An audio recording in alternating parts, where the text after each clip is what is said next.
हाय दोस्तों, देखिए आप लोगों के कमेंट्स पे मैं ये वीडियो बना रहा हूँ और मैं आशा करता हूँ कि आप लोग कहीं भी इंटरव्यू देने जाएं तो एकदम पास हो जाएं, अच्छे से क्लियर करें और आप लोग सक्सेस हों। मेरा एक ही मकसद है ये चैनल बनाने का कि जब मैं जितनी परेशानी से जितना ज़्यादा मतलब कि कठिनाई हमको प्रॉब्लम हुआ आने में, विदेश आने में या जॉब सीखने में या मतलब इसी का काम सीखने में, जो भी प्रॉब्लम मैंने सहा वो आप लोग ना सहें दोस्तों।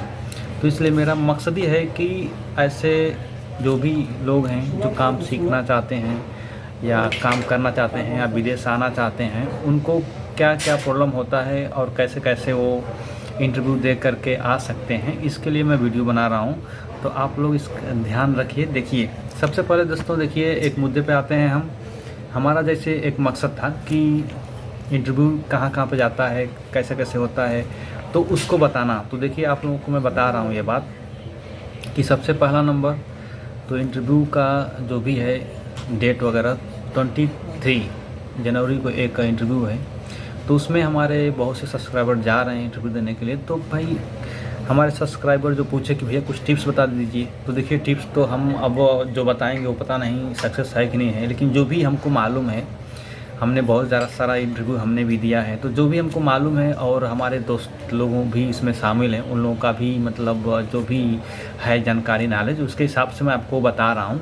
तो देख लीजिए, सबसे पहले अगर इंटरव्यू आप देने जा रहे हैं तो वहाँ पर सबसे ज़्यादा एसी के इंटरव्यू में या सेंट्रल एसी के इंटरव्यू में जा रहे हैं, तो कोई भी जो भी है ज़्यादा क्या प्रश्न पूछा जाता है वो मैं आपको बता रहा हूँ दोस्तों।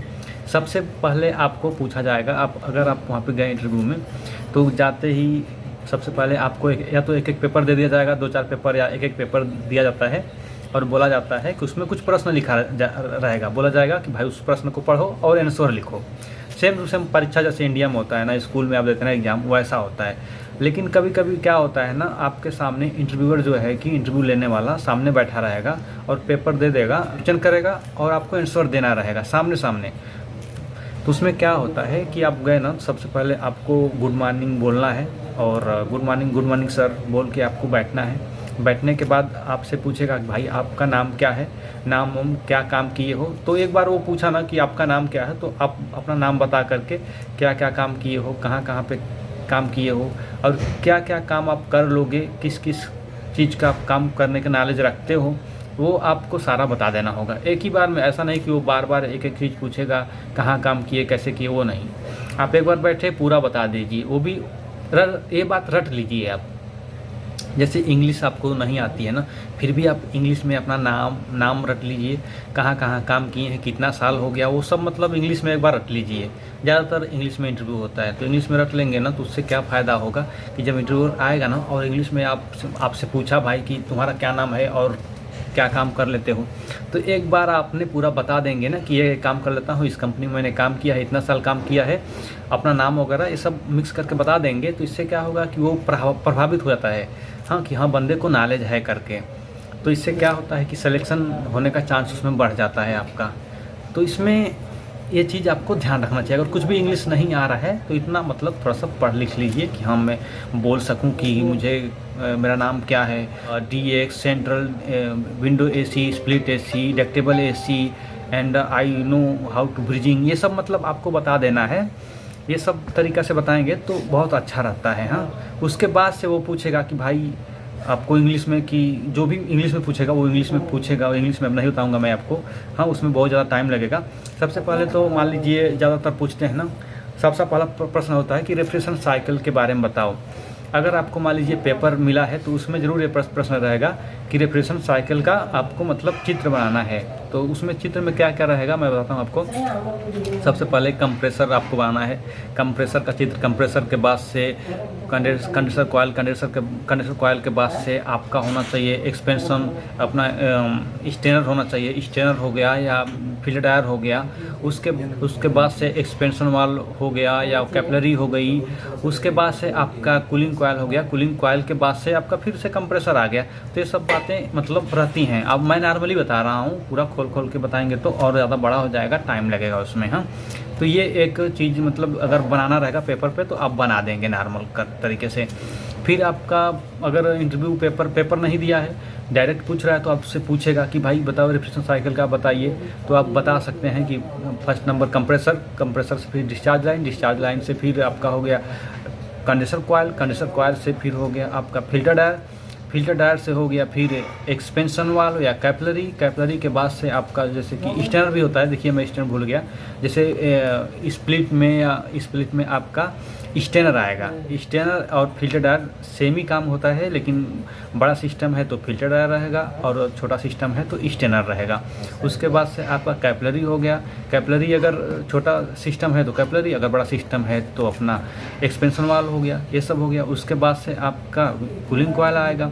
कूलिंग कॉयल के बाद से आपका जो है कि फिर सक्शंस के रास्ते फिर अपना कंप्रेसर में गैस आ जाएगा। तो ये सब सिस्टम हो गया। आप अपना मुँह ज़बानी याद कर लीजिए और आप बता दीजिए। उसके बाद से आपको क्या करना है, ज़्यादातर देखिए। और दूसरा चीज़, ये तो प्रश्न हो गया पहला नंबर। दूसरा प्रश्न हो गया कि एसी आपका कूलिंग नहीं कर रहा है तो सबसे पहले आप क्या चेक करोगे। हाँ, दूसरा प्रश्न ये होता है कि आपका एसी कूलिंग नहीं कर रहा है तो सबसे पहले जाओगे तो क्या चीज़ चेक करोगे। हाँ, तो पहले आदमी बोलेगा कि भाई ये चेक करूँगा वो चेक करूँगा। नहीं, आपको अगर मालूम है तो नॉर्मली बोल दीजिए सबसे जाके हम पहले पावर चेक करेंगे, उसका पावर है कि नहीं है। और उसके बाद से क्या क्या चेक करना है अपने हिसाब से आप जो भी समझ में आए बोल दीजिए। हाँ, और ऐसा नहीं कि रुक के बोलिए या बीच में छोड़ दीजिए या चुप हो जाइए। कभी भी बोलते समय ना जो भी आ रहा है, जो भी आप समझ रहे हैं वो बिंदास बोलते जाइए। उसके बाद से आप सिस्टम में तीसरा क्वेश्चन आपसे बोल सकता है कि कंप्रेसर कैसे चेक करेंगे आप।